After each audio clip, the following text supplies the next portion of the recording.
إن الحمد لله نحمده ونستعينه ونستغفره ونعوذ بالله من شرور أنفسنا وسيئات أعمالنا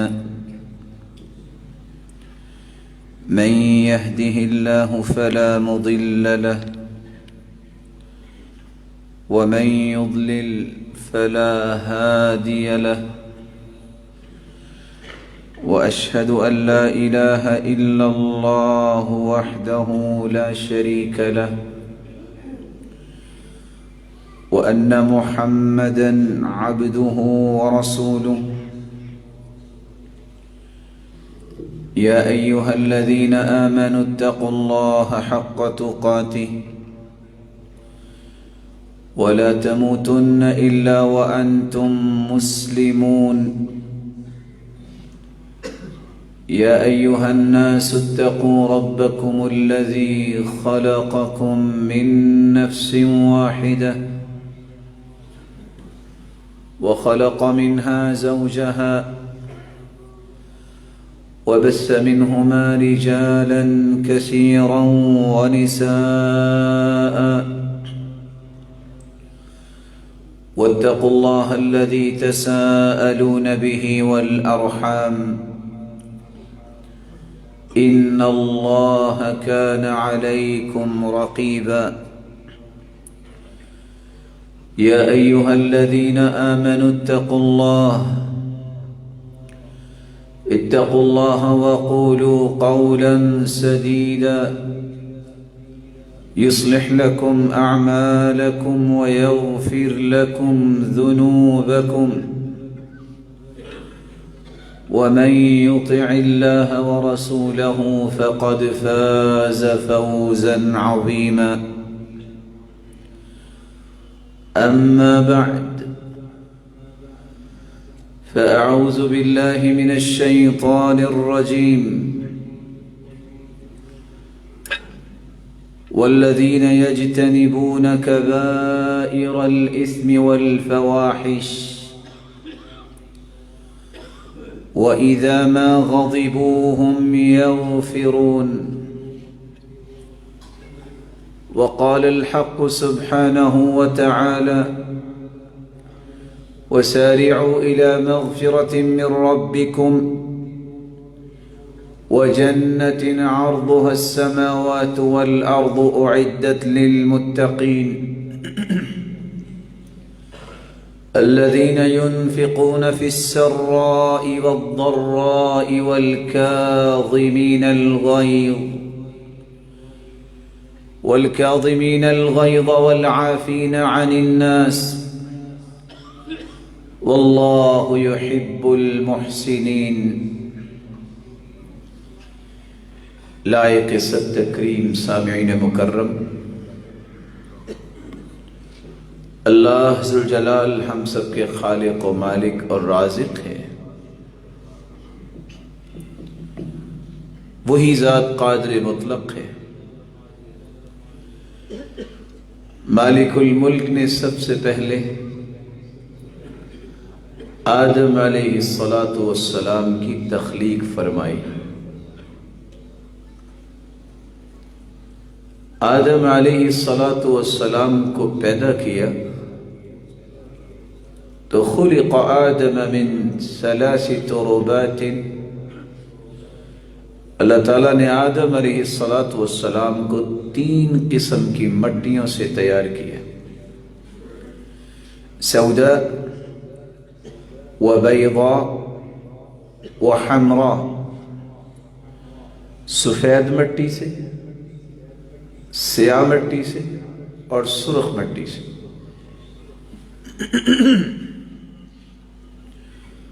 اور رسول اللہ صلی اللہ علیہ وسلم کا فرمان یہ بھی ہے خلقت الملائکۃ من نور وخلقت الجان من مارج من نار وخلق آدم مما وصف لكم۔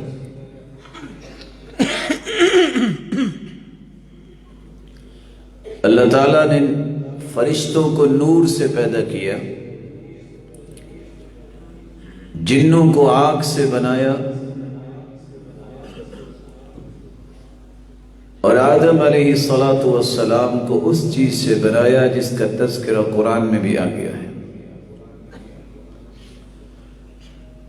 اللہ عز و جلال نے قرآن مجید میں بھی اس بات کا تذکرہ کیا ہے، لَقَدْ خَلَقْنَا الْإِنسَانَ مِنْ سُلَالَةٍ، مالک الملک نے اسے پانی سے بنایا، من طین لازب، چپکنے والی مٹی سے بنایا، من صلصال کالفخار، کھنکھنانے والی مٹی سے پیدا کیا۔ ابو موسیٰ اشعری رضی اللہ تعالی عنہ روایت کرتے ہیں، رسول اللہ صلی اللہ علیہ وسلم نے فرمایا، اللہ تعالیٰ نے جب آدم کو پیدا کرنا تھا، قبض قبضة من جمیع الارض، تو جتنی زمین اللہ نے بنائی اس پوری زمین سے اللہ ذوالجلال نے اپنی مبارک مٹھی میں مٹی لی، فجاء بنو آدم على قدر الارض، تو آدم کی اولاد بھی ویسے ہی پیدا ہوئی، منہم الابیض والاسود والاحمر وبین ذلک، کسی کا رنگ سیاہ، کسی کا سفید اور کسی کا سرخ، اور کسی کو ان رنگوں کو ملا کے پیدا کیا، منہم السہل والحزن، کتنے ایسے لوگ پیدا کیے جن کے چہرے پہ ہر وقت مسکراہٹ رہتی ہے، اور کتنے ایسے ہیں جو ہر وقت غمگین ہی رہتے ہیں، منہم الخبیث والطیب، کتنے پاکیزہ اور پاک باز ہیں، اور کتنے لوگوں کو بہت کچھ مل بھی جائے تو ان کے افکار بھی خبیث، ان کے اقوال بھی خبیث، اور ان کے ماحول اور اعمال بھی خبیث۔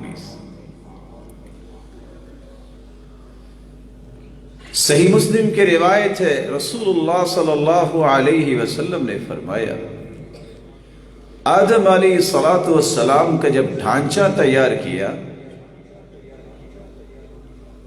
تو شیطان ابلیس نے اس کا چکر لگایا جاننے کے لیے کہ یہ کیا ہے، فَلَمَّا رَآهُ أَجْوَفَ،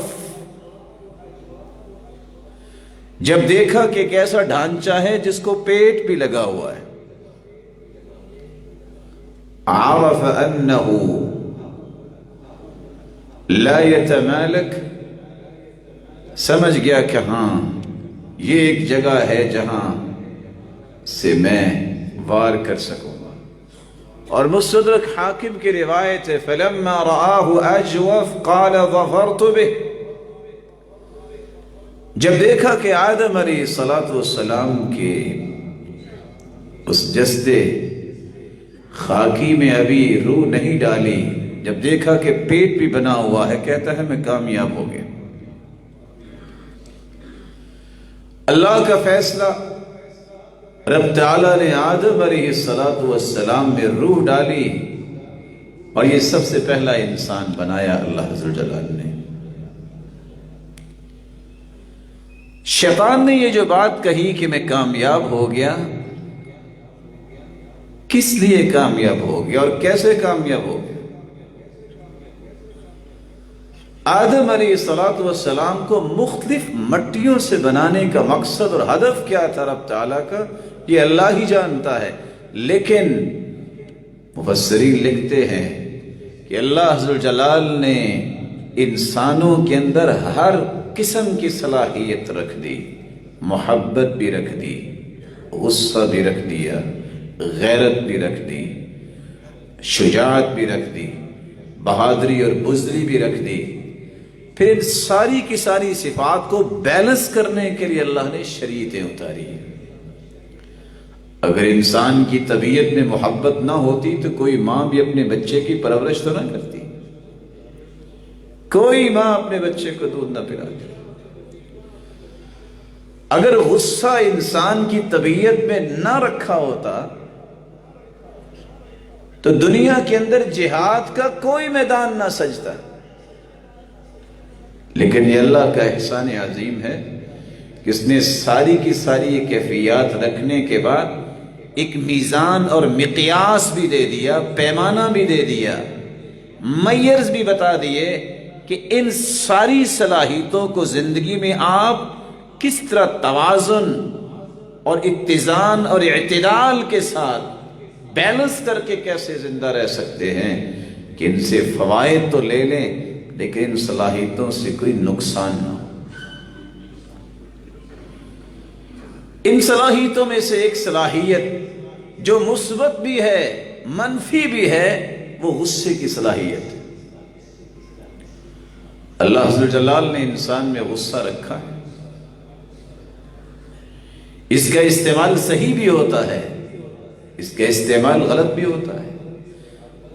صحیح اس وقت ہوتا ہے جب اللہ کی رضا کے لیے انسان غصہ کرتا ہے، غلط اس وقت ہوتا ہے جب کسی کو انسان نقصان دیتا ہے اور اپنی ذاتی غرض سے نقصان دیتا ہے۔ تو آج کے خطبے میں ہم صرف اس کیفیت کے متعلق 4 باتیں پیش کرنے کی کوشش کریں گے۔ یہ غصہ کہتے کس کو ہے؟ غصہ انسان کو کیوں آتا ہے؟ اس کی اقسام کون سی ہیں؟ اور اگر غصے سے پرہیز کیا جائے تو انسان کو دنیا اور آخرت میں ثمرات اور انعامات کون سے ملیں گے؟ انسان کمزور ہے، اگر اسے غصہ آ جائے تو اس کا علاج کیا ہے؟ عربی زبان کے اندر غصے کے لیے لفظ بولا گیا ہے الغضب۔ غضب اور غضب یغضب دونوں باب استعمال ہوتے ہیں۔ اس کا مطلب ہوتا ہے کسی پر ناراض ہونا، کسی سے انتقام کا ارادہ کرنا، کسی سے تعلق توڑ لینا، کسی سے بغض رکھنا، جذبات کو بھڑکانا یا جذبات کا بھڑکنا، مزاج میں تغیر لے آنا، بدمزہ زندگی گزارنا، یہ سارے معنی غضب کے ہیں، غصے کے ہیں۔ غور کیا جائے تو جب انسان کو غصہ آتا ہے وہ ناراضگی کا بھی اظہار کرتا ہے، اور بعض ناراضگی انتقام کی طرف چلے جاتی ہے، لوگ قتل و غارت کی طرف بھی چلے جاتے ہیں، تعلق ٹوٹ جاتے ہیں، بغض سینے میں پیدا ہو جاتے ہیں، جذبات اس قدر بھڑکتے ہیں کہ مزاج میں تغیر ایسا آتا ہے۔ بسا اوقات جس پر ناراض ہیں ہم، اس کو تو نقصان نہیں ہوتا، ہم اپنا نقصان پہلے کر بیٹھتے ہیں۔ جرجانی اس لیے کہا کرتے تھے الغضب تغیر يحصل عند غليان دم القلب ليحصل عنه التشفي للصدر۔ انسانی زندگی اللہ تعالیٰ نے کیسی بنائی ہے، اس کے راز اور اسرار وہی جانتا ہے، لیکن انسان کی جو خون کی سرکولیشن ہے، جسم میں جو خون کا چلنا ہے، اس کا ایک اندازہ اللہ نے رکھا ہے، ایک ترتیب رکھی ہے۔ ڈاکٹرز بھی بتاتے ہیں کہ خون کی سرکولیشن کا یہ ایک اندازہ ہے۔ آپ بس اوقات بلڈ چیک کرتے ہیں، آپ یہ چیک کرتے ہیں کہ اس وقت شوگر کی پوزیشن کیا ہے، یہ اندازے ان کے میئرز بھی آج دنیا نے پیش کر دیے۔ جب اس خون میں تیزی آ جاتی ہے تو پھر انسان کا کنٹرول اپنے آپ پہ اتنا لوز ہو جاتا ہے۔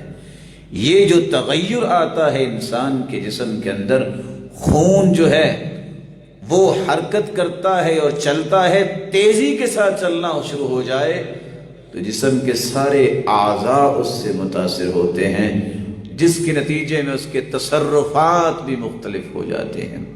جب یہ خون کی سرکولیشن اس طرح تیزی سے ہوتی ہے تو نتیجتاً ایک ہیجان انسان کے دماغ کی طرف جاتا ہے، جو انسان کو مجبور کرتا ہے کہ انتقام لو، بدلہ لو، جس کے نتیجے میں اس کی زبان بھی کچھ بولتی ہے، اس کے ہاتھ بھی کچھ کام کرتے ہیں، اور اس کے جسم کے بہت سارے اعضاء جو ہیں وہ اپنی اشکال بھی بدل لیتے ہیں اور اپنے افعال بھی ترتیب دے لیتے ہیں۔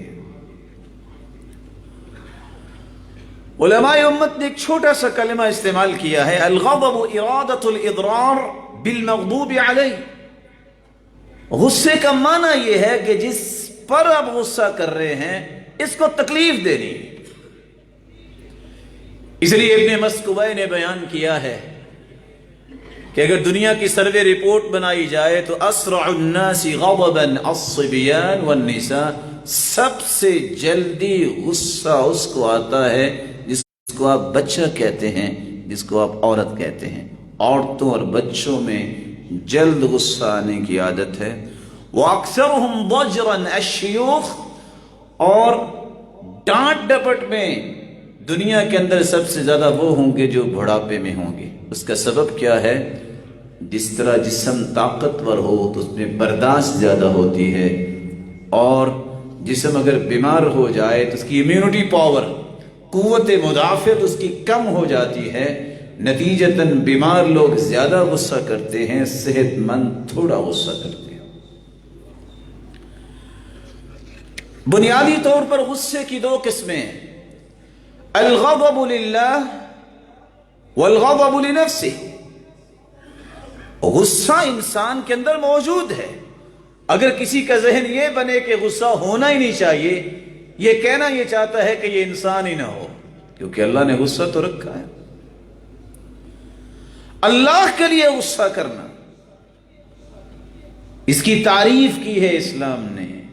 اللہ ذوالجلال نے خود غصے کی باتیں نازل کی ہیں، خود رسول اللہ صلی اللہ علیہ وسلم نے غصہ کیا ہے، خود صحابہ کرام نے غصہ کیا ہے۔ کس کے لیے؟ اللہ کے لیے۔ رسول اکرم صلی اللہ علیہ وآلہ وسلم سے بڑھ کے دنیا میں کوئی انسان دنیا میں آیا ہی نہیں ہے۔ اللہ قرآن مجید میں فرماتے ہیں، یا ایہا الذین آمنوا قاتلوا الذین یلونکم من الکفار، قاتلوا الذین یلونکم من الکفار ولیجدوا فیکم غلظہ وَاعْلَمُوا أَنَّ اللَّهَ مَعَ الْمُتَّقِينَ۔ ایمان کا دعویٰ کرنے والوں، اگر کافر تمہاری سرحدوں پہ چڑھ دوڑیں تو کبھی تمہاری طرف سے نرمی کا پیغام نہیں جانا چاہیے، سختی کا پیغام جائے۔ وہ یہ نہ سمجھے کہ مسلمان بزدل ہیں، وہاں تمہیں اپنی غیرت اور غصے کا اظہار کرنا ہوگا، بلکہ اللہ ذوالجلال نے تو فرمایا، قاتلوہم یعذبہم اللہ بأیدیکم ویخزہم وینصرکم علیہم ویشف صدور قوم مؤمنین۔ ان کافروں سے قتال کرو، لڑائی کرو، اللہ ذوالجلال تمہارے ہاتھوں سے ان کو عذاب دے گا، تمہارے ہاتھوں سے انہیں ذلیل کروائے گا، تمہاری مدد کرے گا۔ مسلمانوں یقین کر لو، وَيُذْهِبْ غَيْظَ قُلُوبِهِمْ۔ اللہ ذوالجلال جو ظلم سہ کے صحابہ کرام کے دلوں میں غصہ تھا، آپ قتال کرو، اللہ تمہارا غصہ بھی ٹھنڈا کرے گے تاکہ تم اپنا بدلہ لے سکو۔ تو اللہ کے لیے غصہ کرنا یہ تو ضروری ہے، اس کی تعریف کی گئی ہے۔ خود رسول اللہ صلی اللہ علیہ وسلم گھر میں تشریف لائے، صحیح بخاری کی روایت ہے 6109، آپ ابھی دروازے میں ہی تھے، وَفِي الْبَيْتِ قِرَامٌ فِيهِ صُوَرٌ، دیکھا کہ جو پردہ لٹکا ہوا ہے اس پردے میں پرندوں کی تصویریں ہیں۔ فتلون وجهه، رسول اکرم صلی اللہ علیہ وسلم کا چہرہ انور کا رنگ تبدیل ہو گیا. ثم تناول الستر فهتكه، سرتاج رسول نے وہ پردہ لیا اور اسے پھاڑ دیا. پھر آپ صلی اللہ علیہ وسلم نے فرمایا ان من اشد الناس عذابا یوم القیامہ الذین یصورون هذه الصور، سب سے زیادہ سخت عذاب ان کو ہوگا جو اس طرح کی تصویریں بناتے ہیں. آپ نے خود غصہ کیا. منتقم رسول اللہ صلی اللہ علیہ وسلم لنفسی، صحیح مسلم کی روایت 5999، زندگی میں اللہ کے رسول نے اپنا ذاتی انتقام نہیں لیا الا ان تنتہک حرمت اللہ، جب اللہ کی حرمتوں کو کوئی پامال کرتا تو پھر اللہ کے رسول کبھی چھوڑا نہیں کرتے تھے. فتنوں کا دور ہے. آج مسلمانوں کو کس طرح سلو پوائزنگ کے ساتھ ان کے عقائد، ان کے مناہج، ان کے دین کو مسخ کر دیا گیا. دین کے نام پہ بھی غصہ کسی کو نہیں آتا. اللہ کے بارے میں زبان کھولی جاتی. ملحدین اللہ کے بارے میں کہتے ہیں کہ اللہ ہے ہی کوئی نہیں. ظالم لوگ اللہ کے رسول کے بارے میں کیا کچھ کہہ جاتے ہیں، اور لبرل ظالم لوگ جو کہتے ہیں پھر کیا ہوا. ابن خطل جس نے اللہ کے رسول کے بارے میں زبان کھولی تھی، اللہ کے رسول نے فرمایا اس کو اڑا دو.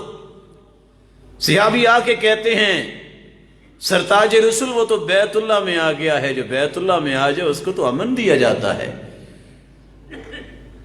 اب تو اس نے بیت اللہ کا غلاف پکڑ لیا ہے. فرمایا اس نے غلاف کعبہ بھی پکڑا ہوا ہے تو پھر بھی اس کی گردن اتار دو. ابن خطل کی گردن اڑائی گئی، وَهُوَ مُتَعَلِّقٌ بِأَسْتَارِ الْكَعْبَةِ، وہ بیت اللہ کا غلاف پکڑا ہوا تھا. یہ غیرت ہے جو آج مسلمانوں کے اندر ختم ہو گئی. اور یہ جتنے ظالم جیبیں بھرنے والے ہیں یہودی اور عیسائیوں کے پیسوں سے، ان کی غلیظ زبانیں بولتی ہیں. پھر کیا ہوا اگر اللہ رسول کے بارے میں کسی نے بات کر دی ہے تو رواداری ہونی چاہیے، برداشت ہونی چاہیے. یہ اس وقت رواداری کا معنی سمجھ آئے گی جب قیامت کو اللہ کے سامنے پیش ہوں گے. امام مالک سے پوچھا تھا ہارون الرشید نے، کیا خیال ہے آپ کا جو نبی کے بارے میں زبان کھولے؟ کہا اس امت کو زندہ رہنے کی ضرورت کیا ہے جس کے پیغمبر کے بارے میں کوئی زبان کھولے اور وہ امت زندہ ہو. اللہ کے لیے غصہ کرنا ضروری ہے. اگر یہ غیرت بھی مر جائے تو پھر اسلام تو نہیں رہتا. رسول اکرم صلی اللہ علیہ وسلم نے یہ غصہ کیا ہے. ایک غصہ ہوتا ہے ذاتی غصہ، میرے ساتھ کسی نے کمی کوتاہی زیادتی کر لی، مجھے برداشت کرنا ہوگا، آپ کو برداشت کرنا ہوگا.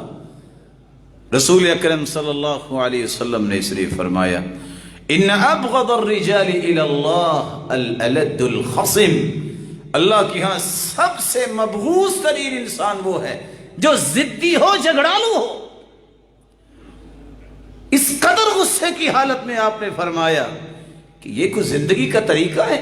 کسی بات پہ اڑ جانا تو اڑ ہی جانا، ضد میں آ جانا، بات بات پہ جھگڑے پہ اتر آنا.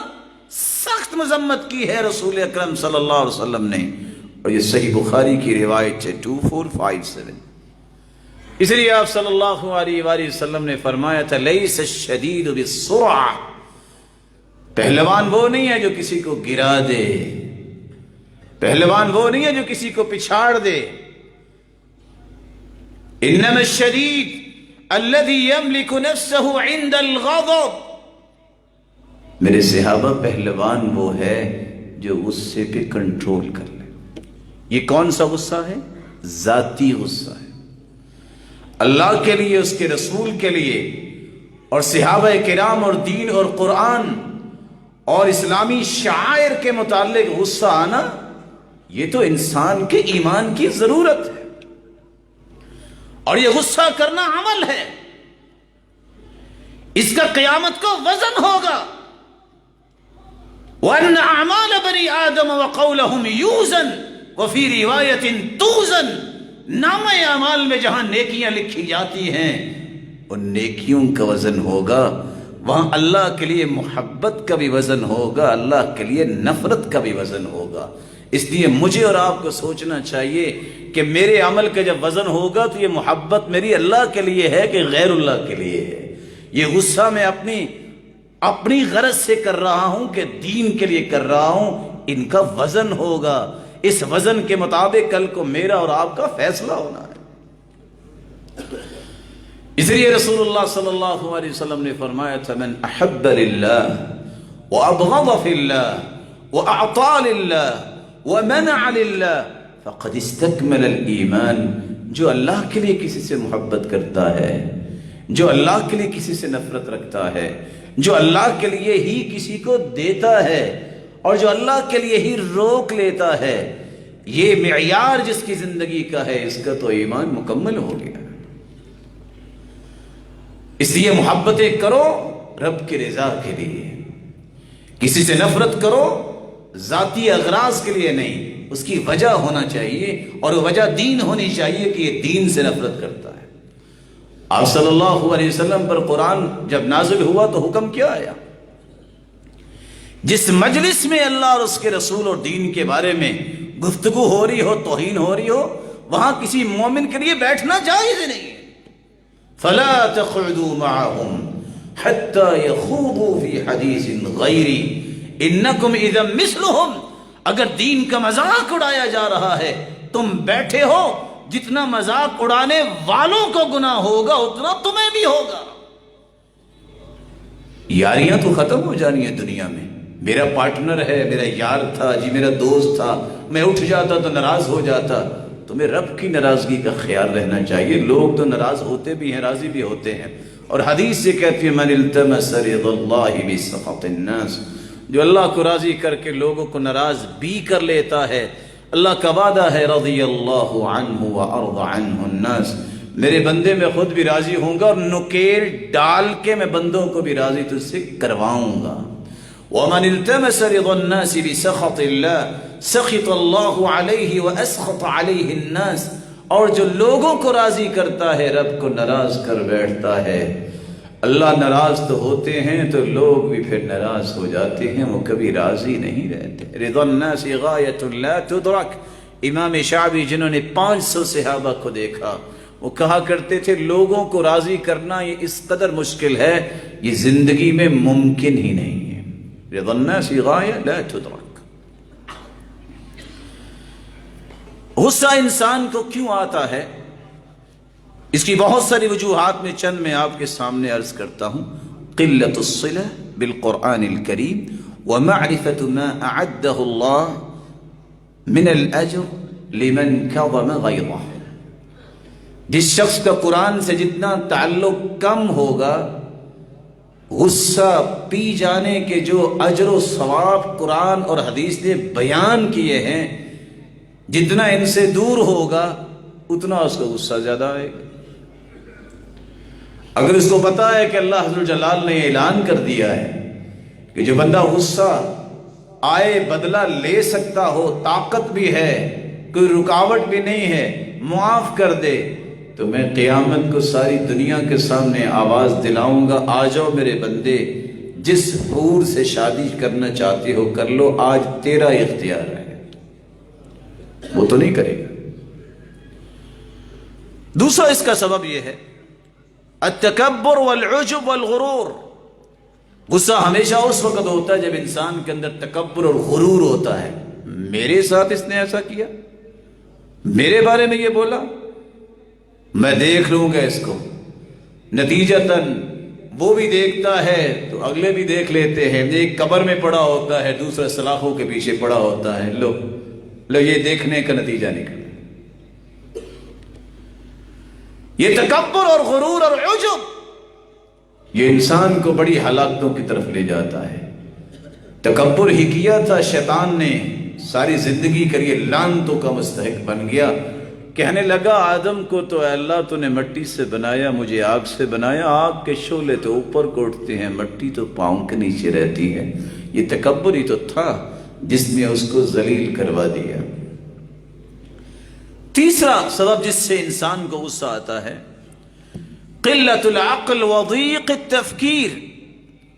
جب انسان عقل کا صحیح استعمال نہیں کرتا، اس کا فکر تازہ نہیں ہوتا، اور بعض کم عقل بھی اس لیے غصہ کر جاتے ہیں، ان کو پتہ ہی نہیں آگے ہونے والا کیا ہے۔ وہ سمجھتے ہیں شاید غصہ میں پورا کر لوں گا تو مجھے سکون آ جائے گا، شاید کہ اگلی ساری زندگی بدسکونی کے سپرد کر دیتا ہے جب وہ غصہ کرتا ہے۔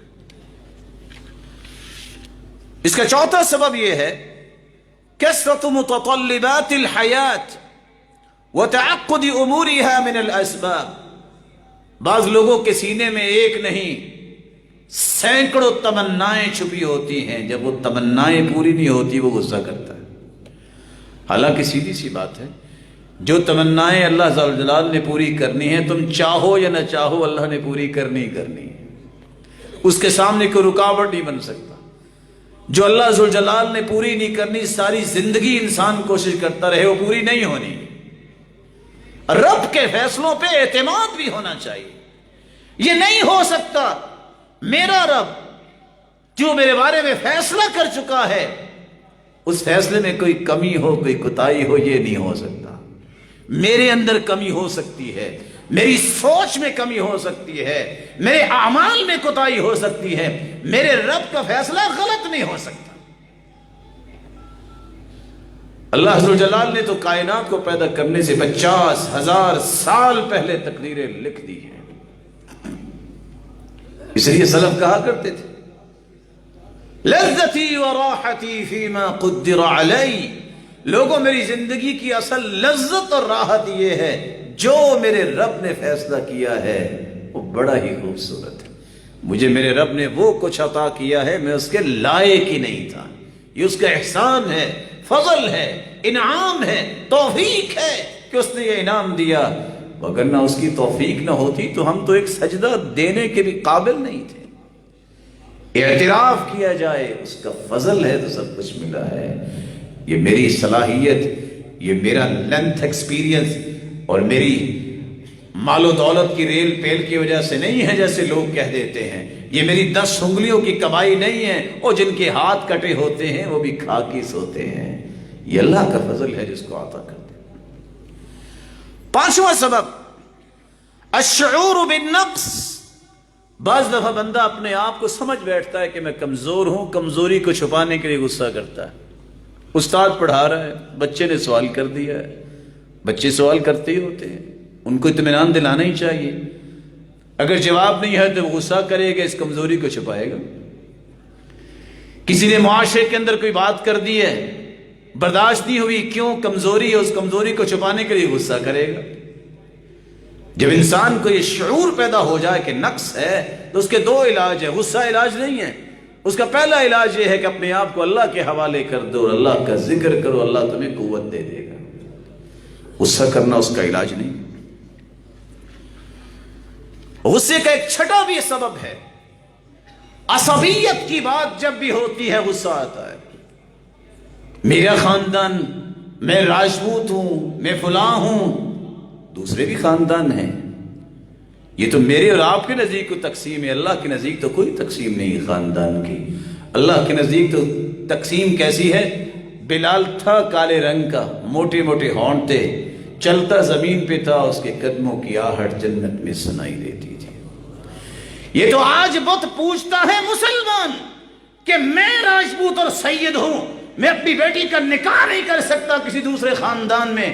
وہاں جو دین آیا ہے وہ تو ایسے آیا تھا کائنات کا سب سے ٹاپ پہ انسان، تجارت میں صف اول کا تاجر عبد الرحمن بن عوف، اور تھا بھی وہ صحابی جو عشرہ مبشرہ میں سے ہے، جن صحابہ کو اللہ نے اکٹھے ہی اپنے پیغمبر کی زبان سے جنت کی بشارت سنائی۔ وہ کہتے لوگوں آج میرے لیے فخر ہے کہ میں اپنی بہن کا نکاح سیدنا بلال غلام سے کر رہا ہوں۔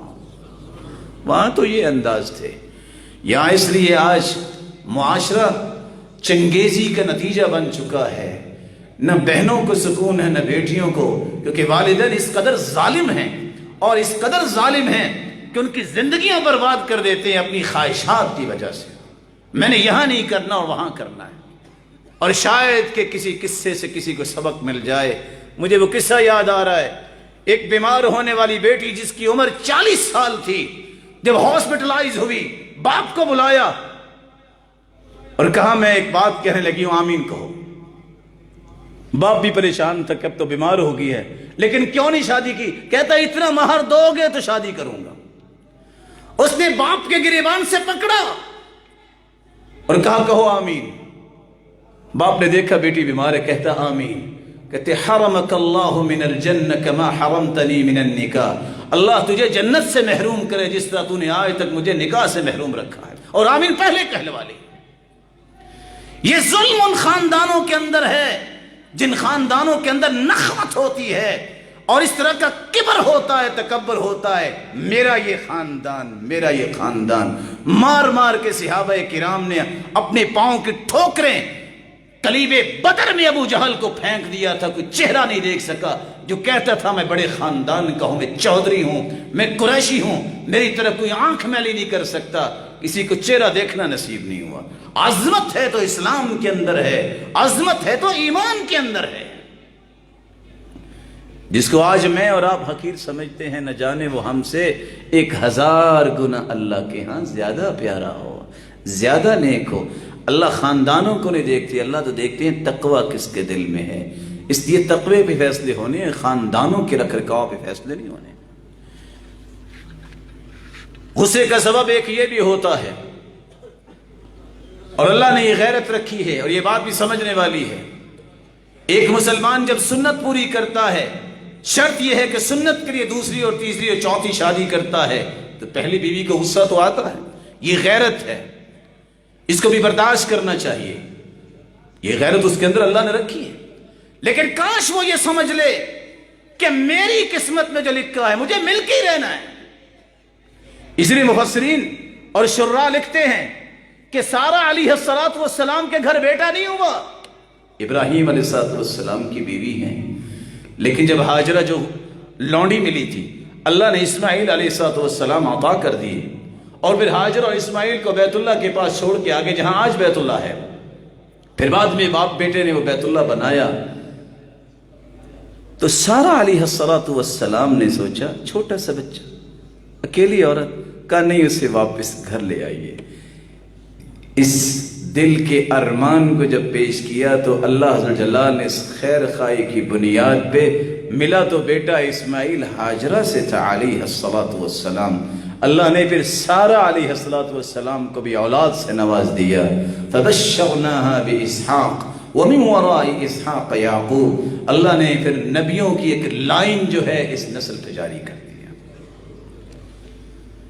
رسول اکرم صلی اللہ علیہ وسلم نے اس لیے فرمایا مسلمانوں، اللہ کے لیے غصہ کرنا اسے تو اجر ملتا ہے، یہ ختم نہ کرو۔ بعض لوگ کہتے ہیں اخلاق بھی ہونا چاہیے، پتہ نہیں اخلاق کا معنی کیا سمجھتے ہیں لوگ۔ اخلاق کا معنی یہ ہے حلال کی طلب کرنا، حرام سے بچنا۔ اخلاق کا معنی یہ ہے تلوار کی جگہ تلوار، نرمی کی جگہ نرمی، یہ اخلاق کا معنی ہے۔ ہم یہ سمجھتے ہیں اخلاق کا معنی برائیاں کرو، دیکھو اور کہو کچھ نہیں ہوا، یہ اخلاق کا معنی نہیں ہے۔ اب کیا سمجھتے ہیں عبداللہ ابن مسعود، جن کے بارے میں سید المرسلین نے کہا تھا جو عبداللہ بن مسعود کہہ دے ان کی بات مان لیا کرو۔ اللہ نے ان کو بڑی فقاہت دی تھی، اللہ تعالیٰ نے ان کو بڑی سمجھ دی تھی۔ بیٹا آیا ہے، کہتے مرحبا بابنی، میرا بیٹا آ گیا۔ جب دیکھا کہ بیٹے کو ریشم کا لباس پہنایا ہوا ہے، پکڑ کے لباس قمیض پھاڑ کے کہا جاؤ اپنی والدہ سے کہو لتلبسک غیرہا، جاؤ کوئی اور قمیض تمہیں پہنائے، مسلمان مردوں پر ریشم حرام ہے۔ آپ کیا سمجھتے ہیں یہ اخلاق نہیں؟ سید المرسلین کے صحابہ نے جتنے اعمال کیے ہیں وہ اخلاق نہیں ہے۔ اخلاق کا معنی یہ ہے جو میزان شریعت نے بنایا ہے اس کے مطابق اعمال کیے جائیں۔ وہ کیا ہے؟ جہاں دین کی بات ہے وہاں تو سختی ہوگی، کیسے برداشت کرے گا ایک مسلمان کہ کوئی رب کے بارے میں غلط بات کہے، پیغمبر اور صحابہ کے بارے میں غلط بات کہے، اور وہ کہے کہ چھوڑو جی رواداری بھی ہونی چاہیے۔ یہ کبھی کسی نے کسی کی والدہ کے بارے میں کوئی بات کی، وہ پھر پتہ چلتا ہے رواداری کا معنی کیا ہوتا ہے۔ یہ تو سیدہ عائشہ کے بارے میں کیا کیا زبانیں کھولی جاتی ہیں اور کسی کو شعور نہیں ہوتا۔ اللہ ذوالجلال ہمارے اندر غیرت کو زندہ رکھے۔ لیکن اگر ذاتی غصہ ہو تو اس کو چھوڑنا یہ بہت بڑے اجر کا بھی کام ہے اور عظمت کا بھی کام ہے۔ آپ صلی اللہ علیہ وسلم کے صحابی نے سوال کیا تھا، اوصنی، اللہ کے پیارے پیغمبر وصیت کیجئے۔ آپ نے فرمایا لا تغضب، میری وصیت یہ ہے کہ غصہ نہ کرو۔ صحابی کہتے ہیں ففکرت حین قال النبی ما قال فإن الغضب یجمع الشر کلہ۔ صحیح ترغیب کی روایت ہے 2746۔ میں نے اس بات پہ غور کیا، مجھے سمجھ آئی کہ واقعتاً دنیا میں ہر برائی کی جڑ غصہ ہے۔ اگر اس پہ انسان کا کنٹرول ہو جائے تو ساری برائیوں پہ ہی کنٹرول کر سکتا ہے۔ امام ابن القیم رحمۃ اللہ علیہ فرمایا کرتے تھے لوگ جہنم میں جائیں گے تو اس کے بنیادی اور مرکزی دو سبب ہیں، ایک غصہ، ایک شہوت۔ غصے پہ کنٹرول نہ ہو تو دسیوں ایسی اور برائیاں کر لیتا ہے، شہوت پہ کنٹرول نہ ہو تو دسیوں ایسی برائیاں کرتا ہے جس نتیجے میں ہے ہی جہنم۔ اس لیے ان دو چیزوں کو جو لگام دے دیتا ہے وہ کبھی بھی کسی مصیبت میں نہیں پڑتا۔ رسول اللہ صلی اللہ علیہ وآلہ وسلم نے صحابہ کرام کو یہ سمجھایا کہ اگر تم غصے پہ کنٹرول کرو گے تو سب سے پہلے تو تمہیں یہ سمجھنا ہوگا کہ تم پہلوان ہو، تم ہی طاقتور ہو، تم کمزور نہیں ہو۔ لیس الشدید بالسرعہ انما الشدید الذی یملک نفسہ عند الغضب۔ سلسلہ صحیحہ کی روایت ہے 3295۔ اللہ کے رسول گزر رہے تھے، لوگ پتھر اٹھا رہے تھے، ویٹ لفٹنگ کر رہے تھے۔ پوچھا یہ کیا کر رہے ہیں؟ لوگوں نے کہا یہ پتھر اٹھا رہے، اپنی طاقت کو بڑھا رہے ہیں۔ فرمایا میں اس سے بڑے طاقتور کی بات نہ بتاؤں آپ کو؟ کہ اللہ کے پیارے پیغمبر کیوں نہیں؟ فرمایا اس سے بڑا طاقتور وہ ہے رجل ظلمہ رجل، ایک آدمی جس پہ کسی نے ظلم کیا، فقضم غیظہ، اس نے غصے کو پی لیا، فغلبہ وغلب شیطانہ وغلب شیطان صاحبی، یہ ویٹ لفٹر جو ہے یہ تو کل کو لڑائی کرے گا ایک کے ساتھ کہ آؤ بھی تم میرے جتنا ذرا اٹھا کے دکھاؤ۔ اس سے بڑا طاقتور وہ ہے جس کو غصہ آئے وہ اپنے اوپر بھی کنٹرول کرے، اپنے شیطان پہ بھی کنٹرول کرے، اور دوسرے ساتھی پر بھی، دوسرے ساتھی کے شیطان پر بھی کنٹرول کرے۔ جو تین لوگوں کو ہرا دے وہ طاقتور ہوتا ہے کہ جو ایک شخص کو ہرائے۔ آپ نے فرمایا طاقتور تم ہو جو کنٹرول کر لیتے ہو۔ انسان جب غصے پہ کنٹرول کرتا ہے یہ علامت ہوتی ہے کہ اس سے بڑا بہادر اور بردبار شخص کوئی نہیں ہے۔ اسی لیے حکما اور عبداللہ ابن مسعود فرمایا کرتے تھے کسی آدمی کی درگزر کرنے کی عادت دیکھنی ہو تو اس وقت دیکھا کرو جب وہ غصے کی حالت میں ہو۔ انظروا الى حلم الرجل عند غضبه وامانته عند طمعه، کسی کی امانت چیک کرنی ہو تو جب اس کے اندر طمع آئے تو پھر امانت کو چیک کیا کرو۔ درگزر کرتا ہے کہ جب غصے میں ہو پھر دیکھا کرو۔ ثلاثۃ لا يعرفون الا في ثلاثة مواطن، تین لوگ تین جگہوں پہ پہچانے جاتے ہیں۔ لا يعرف الجواد الا في العسرة، سخی سرور کا پتہ چلتا ہے جب اس کی جیب خالی ہو، پھر کیا کرتا ہے؟ والشجاع الا في الحرب، بہادر کا پتہ چلتا ہے جب جنگ ہوتی ہے۔ والحلیم الا في الغضب، حلم اور درگزر کرنے والے کا پتہ چلتا ہے جب اسے غصہ آئے۔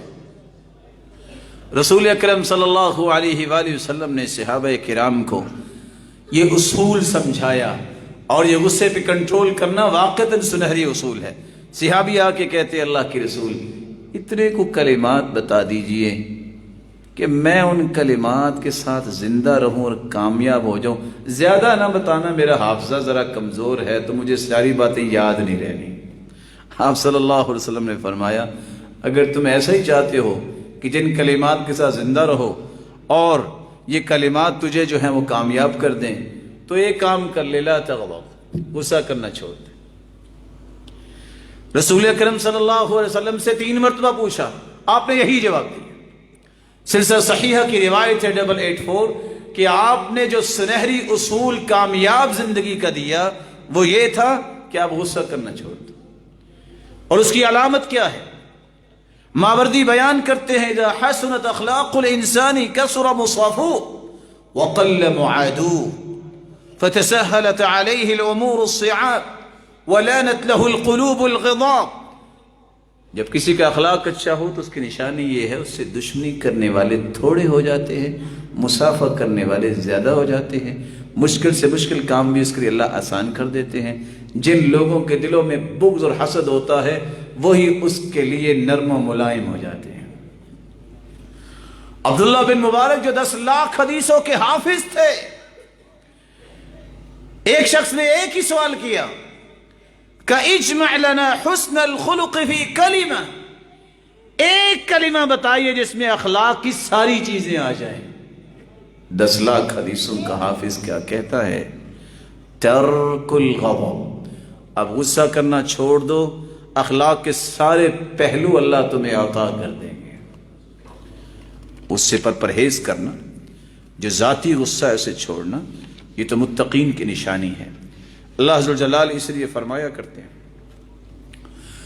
اللہ عز و جلال کا فرمان ہے وَسَارِعُوا إِلَى مَغْفِرَةٍ مِّن رَّبِّكُمْ وَجَنَّةٍ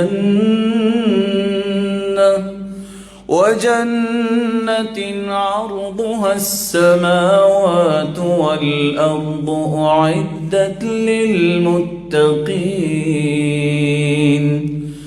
الَّذِينَ يُنْفِقُونَ فِي السَّرَّاءِ وَالضَّرَّاءِ وَالْكَاظِمِينَ الْغَيْظَ وَالْعَافِينَ عَنِ النَّاسِ وَاللَّهُ يُحِبُّ الْمُحْسِنِينَ۔ جلدی کرو اللہ کی جنت کی طرف، مغفرت کی طرف۔ اتنی بڑی جنت جو زمین و آسمان جتنا اس کا خلا ہے اس سے چوڑائی زیادہ ہے۔ یہ ہے کن کے لیے؟ متقین کے لیے۔ متقین کسے کہتے ہیں؟ جو خوشی کی حالت میں بھی خرچ کرتے ہیں اور ایسی حالت میں بھی وہ خرچ کرتے ہیں جب ان کو کوئی پریشانی آتی ہے۔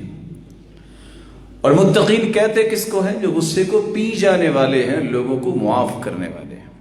رسول اللہ صلی اللہ علیہ وآلہ وسلم نے اس لیے فرمایا تھا من کظم غیظہ، جو شخص غصے کو پی جاتا ہے، وَلَوْ شَاءَ أَن يُمْضِيَهُ أَمْضَى، بدلہ لینا چاہتا تو لے سکتا۔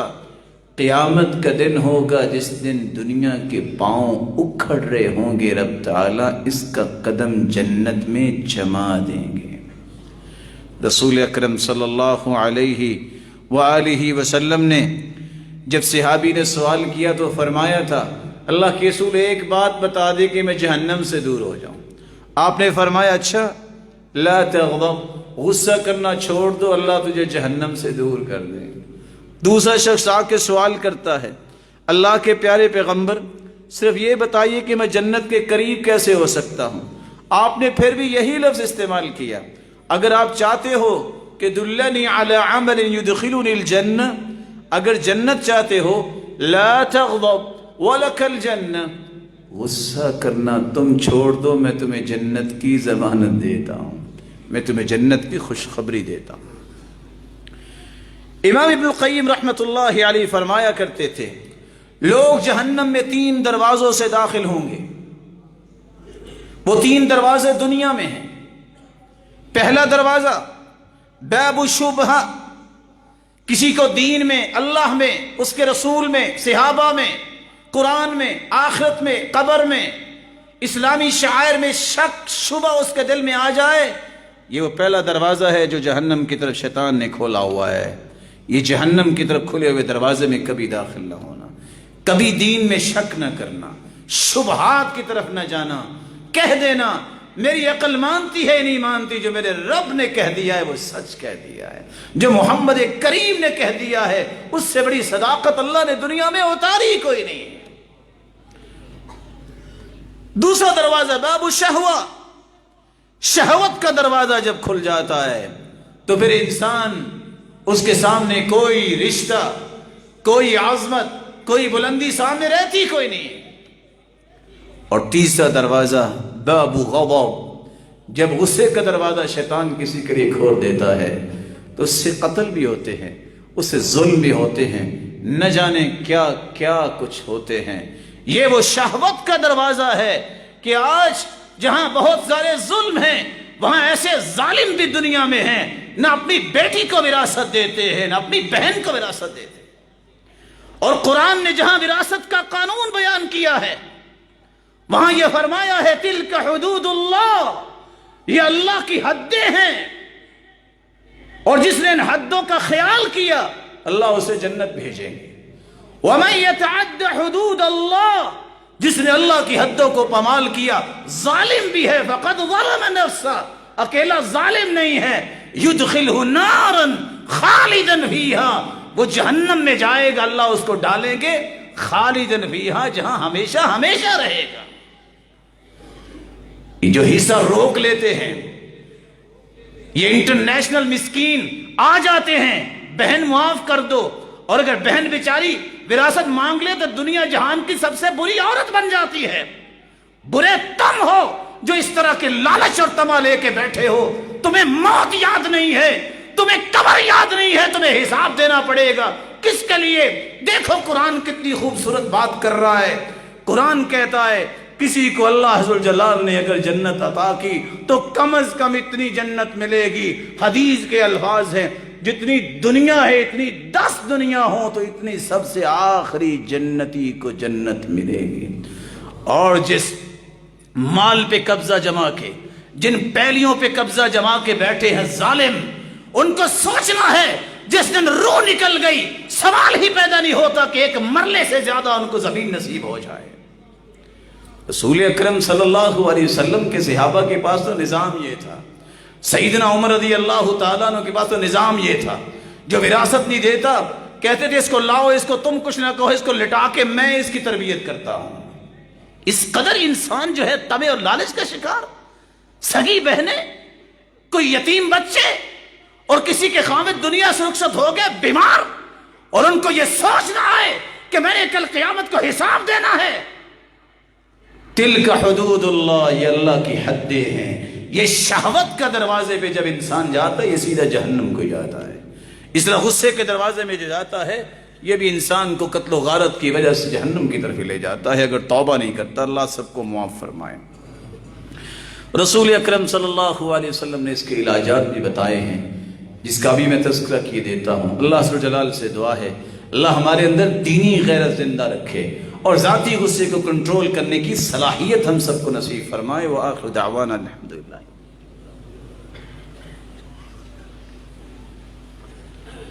الحمد للہ علی احسانہ والشکر لہ علی توفیقہ وامتنانہ، اما بعد۔ انسان کو جب غصہ آئے تو اس کا پہلا علاج یہ ہے اعوذ باللہ من الشیطان الرجیم پڑھ لے۔ رسول اکرم صلی اللہ علیہ وسلم نے فرمایا اذا غضب الرجل فقال اعوذ باللہ سکن غضبہ، جب کسی کو غصہ آئے تو اعوذ باللہ پڑھ لے، اس کا غصہ ٹھنڈا ہو جاتا ہے۔ یہاں اس بات کا بھی میں اضافہ کر دوں، کچھ لوگوں کو کہنا ہوتا کہ فلان تو جب بات کرتا ہے تو بڑے غصے سے کرتا ہے، حالانکہ وہ درس دے رہا تھا۔ درس، تقریر، خطبہ، اس میں فرق ہے۔ سید المرسلین کا طریقہ یہ تھا جب جمعہ پڑھاتے فقد علا صوتہ، آپ صلی اللہ علیہ وسلم کی آواز بلند ہو جاتی، قد احمر وجہہ، آپ کا چہرہ سرخ ہو جاتا، وَكَأَنَّهُ مُنذِرُ جَيْشٍ، اس طرح لوگوں کو ڈراتے جیسے لشکر حملہ کرنے والا ہے۔ یہ آپ صلی اللہ علیہ وسلم کا طریقہ تھا۔ درس ہوتا ہے کسی کے ذہن میں بات اتارنا، تقریر ہوتی ہے سوئی ہوئی قوم کو اس کے جذبات کے ساتھ کھیل کے اس کو اکھاڑنا کہ آؤ تم کہاں سوئے ہوئے ہو، سیدھے ہو جاؤ، یہ کچھ ہونے والا ہے۔ تو ہر چیز کا اپنا ایک مقام ہے، ہر چیز کے ایک اصول اور ضابطے ہوتے ہیں۔ رسول اکرم صلی اللہ علیہ وآلہ وسلم نے فرمایا جب اعوذ باللہ پڑھ لے تو غصہ چلا جائے گا۔ دوسرا علاج، غصہ آئے تو خاموش ہو جاؤ۔ اذا غضب احدکم فلیسکت، جب تم میں سے کسی کو غصہ آئے دوسرا علاج یہ ہے خاموش ہو جاؤ۔ صحابی ابو ذر رضی اللہ تعالیٰ عنہ کو ایک شخص نے گالی دی، وہ مسکرا دیے، بولنے لگے، کہا اگر تم نے ایک بات کہی میں 100 گالی دوں گا۔ وہ مسکرا کے پھر کہتے تم 100 بھی دو گے میں ایک کا جواب بھی نہیں دوں گا۔ یہ وہ عظمت ہے جو صحابہ کے پاس تھی۔ آج ہم کہتے ہیں اینٹ کا جواب پتھر نہیں دیں گے، لوگ کمزور سمجھیں گے۔ عدی بن حاتم، اس کو گالی دینے والے نے گالی دی، وہ مسکرا کے کہتے ہیں غلام سے ذرا اس کے پاس جائیے گا، آپ کھانا کھائیں گے، ان کو کھانا پیش کرو۔ حسن بصری کو لوگوں نے گالی دی، وہ کھجوروں کا ٹوکرا لے کے چلے گئے، کہتے یہ تحفہ میری طرف سے۔ کہتے تحفہ کس وجہ سے؟ کہا بڑی محنت سے آپ نے مجھے نیکیاں دی گالی دے کے، میں نے کہا اتنی کوشش کر رہا ہے چلو میں بھی منہ میٹھا کروا دوں اس کو۔ یہ میں ان لوگوں کی بات کر رہا ہوں جو میرے اور آپ کے لیے آئیڈیل ہیں۔ ہم کہتے ہیں گالی دینے والا بڑا بہادر ہے، اور لوگ کہتے ہیں وہ تو بات ہی کرتا ہے جی، اس نے گالی دی سارے چپ کر گئے۔ ہاں، اللہ کے رسول صلی اللہ علیہ وسلم کا بھی یہ طریقہ تھا۔ ایسے ذلیل لوگ جو ہوتے ہیں جو گالیاں نکالنے والے اور غلط باتیں کرنے والے، سید المرسلین نے فرمایا ان کی شر سے بچنا جو ہے یہ بھی ضروری ہے۔ رسول اکرم صلی اللہ علیہ وسلم نے فرمایا بئس اخو العشیرہ، برا آدمی ہے، لیکن جب وہ آیا آپ نے خاموشی سے اس کی بات سنی ہے۔ کیوں؟ کہ سب سے برا انسان وہ ہے جس کی شرارت سے بچنے کے لیے انسان اپنے آپ کو بچا لیتا ہے۔ تیسرا علاج یہ ہے کہ جب غصہ آئے کھڑا ہے تو بیٹھ جائے، بیٹھا ہے تو لیٹ جائے۔ تعجب کی بات یہاں تو لیٹے لیٹے بھی اٹھ کے کھڑے نہیں ہوتے، دوڑتے ہیں اور مارنے کو پڑ جاتے ہیں۔ اور حدیث کہہ رہی ہے کہ جب تمہیں غصہ آئے، صحیح الجامع کی روایت ہے 194، کھڑے ہو تو بیٹھ جائیے، بیٹھے ہو تو لیٹ جائیے۔ چوتھا علاج غصے کا یہ ہے وضو کیا جائے۔ صحابی کہتے ہیں ہم اپنے ساتھی کے پاس گئے، عروہ بن محمد السعدی کے پاس، ایک شخص نے بات کی، ان کو غصہ آ گیا، وہ کھڑے ہو گئے، ہم نے کہا لو لڑائی ہو گئی۔ انہوں نے اپنے بازو سے اپنا کپڑا پیچھے کیا، ہم نے کہا لو تو کام خراب ہو گیا۔ وہ جلدی سے وضو کرنے لگے، ہم نے کہا شاید پاک صاحب ہو کے لڑائی کرے گے۔ وضو کرنے کے بعد کہتے ہیں میرے دادا نے مجھے بتایا کہ اللہ کے رسول نے فرمایا تھا ان الغضب من الشیطان، غصہ شیطان کی طرف سے ہوتا ہے، وَإِنَّمَا، اور شیطان جو ہے خلق من نار، شیطان آگ سے بنا ہے، وَإِنَّمَا تُطْفَأُ النَّارُ بِالْمَاءِ، اور آگ پانی سے ٹھنڈی ہوتی ہے، جب غصہ آئے تو وضو کر لیا کرو۔ رسول اکرم صلی اللہ علیہ وآلہ وسلم نے پانچواں علاج یہ بیان کیا ہے کہ جب غصہ آئے تو فوراً یاد کیا کرو کہ اس کو معاف کرنے سے مجھے مل کیا سکتا ہے۔ پارٹنر بھی جب ہوتا ہے وہاں بھی کہتے ہیں نا چلو تھوڑی سی اگر گھاٹے اور نقصان کی بات ہو بھی جائے گی، کاروبار تو چل رہا ہے نا۔ یا اللہ کے رسول سے صحابی پوچھتے ہیں اللہ کے رسول ہم کم نعفو عن الخادم، ہم خادم کو کتنی مرتبہ معاف کریں؟